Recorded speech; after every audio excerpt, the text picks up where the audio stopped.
Hi, everybody. Analisa Six here with the Lady of Leisure and the Sober Curator to bring you the February 2025 horoscope for the zodiac sign of Gemini for sun and rising placements. Hello, everybody. It is February, and I am here to give you the breakdown on what to expect for February for the sign of Gemini. I already said that. It's already February 9th, I think, today. Yeah, so we're already a little over a weekend. I always get these out late. I apologize. But we're gonna kind of try to keep all of these short because I have a lot to get through today, and I don't have a lot of time to get these done next week. It's usually I'm always jamming these in. I do these for the sober curator, so I usually give a little bit of a lens to sobriety and recovery if it's relevant in the horoscope. You can also book one-on-one sessions for me with me for tarot and astrology. My contact info is in the description box. So feel free to hit me up through email if you want to book a session with me. All right, Gemini, let's talk about February for you. So the main areas of the chart that are lit up for the February horoscope are the ninth house, 10th house, and 11th house. So we enter every February in the fixed air sign of Aquarius. And Aquarius is the air energy that's very stabilizing. It's very grounded. It's kind of more focused on ideals and, societal constructs and kind of these like fixed ideas and moving those forward. Gemini is the mutable air sign that's more analytical, more expansive, thinking more outside the box. It's more, looking at all the moving parts. Both signs are very engineer brain kind of oriented, but Gemini is a little bit more expansive, whereas Aquarius tends to be a little bit more linear and practical. So when we're in Aquarius season, the sun is making a trine aspect to your energy, Gemini, which is positive. Right now, we also have Jupiter in Gemini, and Jupiter's been retrograde for a couple months now. And so the sun and Mercury and Pluto, are all kind of in this trine aspect to Gemini. Pluto, I don't think will actually trine Jupiter during this Jupiter transit, but we have all that kind of air trine energy happening in the sky as we get February started that's influencing you. And trines are aspects that are considered to be easy aspects. So they push energy forward. They make things kind of more fluid in terms of how it's communicating with itself. So, in a sex style, that's considered to be a harmonious aspect. It's often associated with good fortune or things that are working out easily for us. The trines are considered to be easy, but, they're often mistaken as meaning good ease always. That's not necessarily the case. They can also just mean that things are moving quickly or fast for better or worse. Like sometimes when something moves really quickly, it's really positive. Sometimes when something moves really quickly, it's not so positive. And we're kind of, at the it's like when your life changes and you have to make a bunch of decisions really quickly. Maybe it all comes together really quickly and easily, but it doesn't necessarily always feel good. That can be kind of how a trine is influenced. And we can sometimes take that quickness for granted. Maybe sometimes even though it's stressful, we wish we had more time or a slower process. The trine aspect does actually kind of push things along. So that trine is happening between the first house and the ninth house in the horoscope. And the ninth house is the house that represents our values and belief systems. It's also long distance travel. It's the house that represents higher education and learning. And it's also publishing and the law. And so when we have a lot of energy influencing this area of the chart, those themes can be really prominent in our life in some way. When it's making an easy trine to the first house, that's our identity and our sense of self. So to kind of simplify that, to me, what this means on an individual basis is that this is a really positive time for you to kind of be in a reflective period where you're asking yourself, am I where I want to be? Do I have the values and belief systems that are aligning with the direction that I want to take my life in? Do I need to be open to seeking a teacher of some kind to help me grow in the ways that I'm feeling like I need to grow? Again, this Aquarian Gemini energy that's being hit together is really positive for analyzing the moving parts of a situation or of your life and figuring out what needs to get done in a very practical, pragmatic way. And so, what are the facts? What are the things that you can start to do every day that kind of help you move towards what it is you want? Is going on a trip or getting some kind of other perspective from somebody that's wiser than you, something that you think will help you. Those are very ninth house themes. If you are a writer, A lot of air dominant people tend to be writers or, in some kind of creative pursuit of something, or even some kind of, maybe scientific profession of some kind. And if there's something that you are working on, we've got Mercury in Aquarius for the first half of the month, which is a great writing energy. But if you're working on that kind of stuff, or like any kind of communication content or technology content, and you are needing to learn more about it, or you're working on publishing something and putting something out, this energy is very supported and it's highlighted in a very major way. So teaching, but also learning, writing, publishing, all of that kind of stuff is enhanced while we have this energy passing through the ninth house. We also start out the month for the Gemini horoscope with Saturn, the moon, Neptune, and Venus, and the North Node all hitting your 10th house, which is the house that rules your career and the work that you're doing in your public life. Venus passing through this area is really positive. You've had Venus here since last month. Venus is actually not here anymore. So Venus has already moved into Aries as I'm recording this, but starting out the month, Venus was here finishing up her stint. This is a really positive energy for, asking for a promotion at work or trying to get more money in some way, leveling up in your job.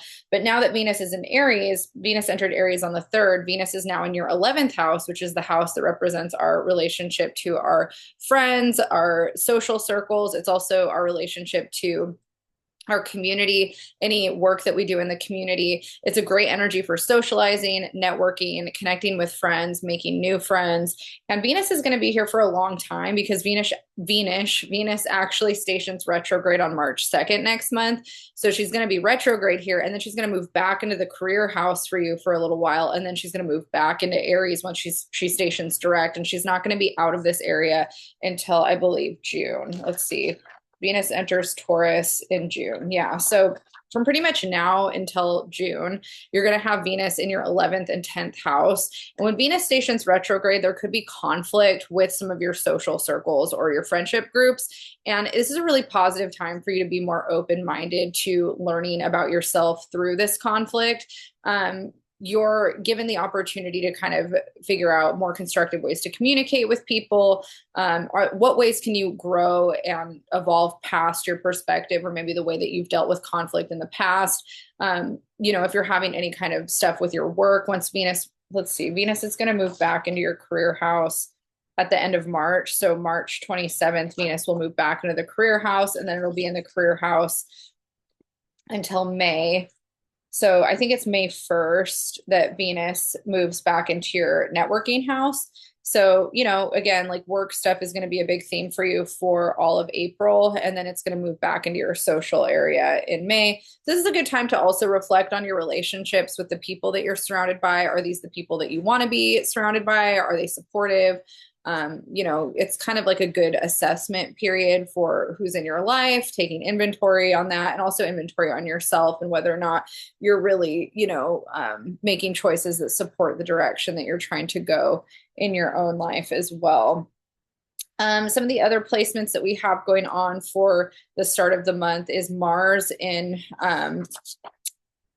Mars is in Cancer for the whole month of February, and it stations direct at the end of the month. So we've had Mars retrograde in Cancer for quite a while now, and Leo, and it's been in the house of finances for you and in terms of your horoscope. And so when Mars is passing through the financial house, we do experience conflict with money. Usually we could make a lot of money or spend a lot of money, and it's an ungrounding time when it comes to our finances. It also can be a really positive time for putting order to our finances, but when it's retrograde, we are more in that reflect, review, reassess period. So while we're trying to put order to it, it might not be completely grounded yet. It might not, whatever the structure is we want to put together might not actually really be fully, embodied until that Mars stations direct. So Mars will station direct on the 25th.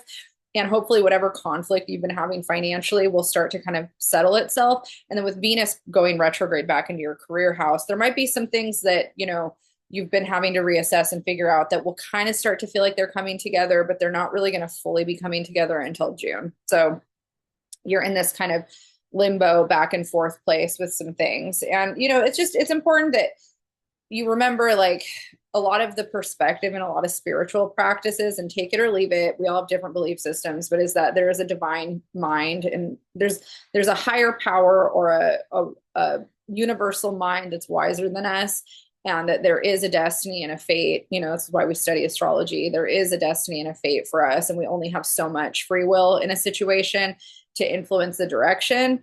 And there's like this tandem thing happening. There's multiple timelines of like kind of choose your own adventure that all are going to have different consequences or outcomes that maybe are pre-fated depending on which one we choose. We only have so much that we can do in certain moments, where there's like the karma that we're facing that we have to respond to. All we can control is our response, but then there's also the fated part of it. I don't know if that makes any sense what I'm saying, but my point is trust in whatever the board is reshuffling for you during the Mars and Venus retrogrades.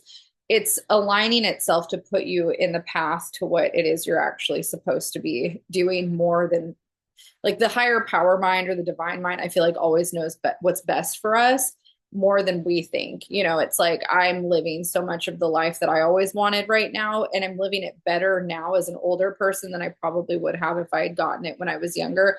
But in order to have what I wanted now, I had to give up something that I thought I wanted, or that, I was in. So, and not by choice. Like I didn't choose that. I was trying to have my cake and eat it too in all the ways. And, honestly, I do have my cake and I'm eating it too in all the ways, but the higher mind, the divine mind knows best. And we have to just get more comfortable at like kind of trusting and surrendering to that process. So I think that's going to be a big theme for Gemini, is learning that more so over the coming months, like being tested in that way.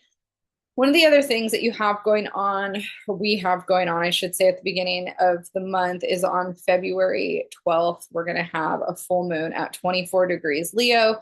So the area of the chart that this hits for you is the area that rules communication, which is the third house of the chart for the horoscope. Gemini traditionally rules this house. So this is kind of like your forte, is how you're communicating, and, these themes around how we think about things, how we analyze things, how we learn things.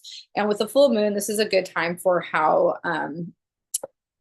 full moons are a good time for manifestation and releasing and letting go of energy. And I personally think that this full moon, since it sextiles Gemini, is really positive for you setting intentions around how you express yourself creatively. So if you've been kind of in this period of reflection of, how do I put myself out there? How do I communicate? How do I speak more confidently? This full moon is a really good time to set intentions around that. It's also a really good time to release and let go of needing external validation from the outside world, which is hard with where Venus is. Venus passing through the upper part of the chart, especially the 10th and 11th houses, we really want to connect with the outside world, and we really want external validation. And there's nothing wrong with that. I think if we're artists or creatives, it's part of the process, is sharing our work and being confident in the work that we're sharing and developing relationships with people through the work that we're doing. And that's part of the fun with it. That's, it's like, why create if you don't have people to share it with? But the kind of darker side of doing that kind of stuff is when we get really hung up on the response. Like, oh, did my video or did my art get a certain amount of attention, and I guess anecdotally, like, I'm not trying to make this video super long, but I guess anecdotally as a Leo, I'll share like, external validation for a Leo is really important, and it's really hard for us to not want that all the time as creative people. Like, again, what's the point in making something if you're not getting validated that people want it? But I think that the practice in creating to create for yourself, but also just for the act of the beauty of creating, life is creation, I think is really amazing, and it's really powerful and really uplifting. And I think that when we're creating to create from an authentic place, not from a can I get attention place, that's when our best work comes out. And I will say that, the irony for me is whenever I create to create and it's not about other people, it's just about what makes me happy, nobody really responds to it. I have like my close friends that are really supportive of my art or my music, and my family. Like, I'm really grateful and lucky that I have friends and family, but in terms of like a larger collective, like, nobody cares about any of the creative stuff that I do. And it doesn't make me money, it never has. Like, I'm not I'm not one of those like prodigy people that, you know, people are like, this person's amazing. Like, and I know that, you know, it's like I do it because it's something, I'm a Leo, it's an itch I need to scratch, you know, and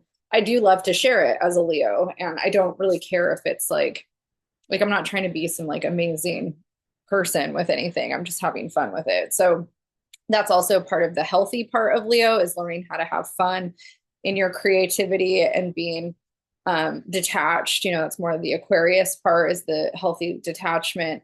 And, you know, having a mission or having, you know, kind of you know, some people are like, I want to be the best this or that. And I think that's great. I think if that's your mission, you should follow it. But I think that making sure that the kind of why you're doing something is also for the joy of it and for the experience of it is really important. And I think this Leo full moon is a really positive energy for Gemini in that way of doing things that bring you joy around your self-expression without making it all about the likes or the attention, which with Venus in the 11th house is hard.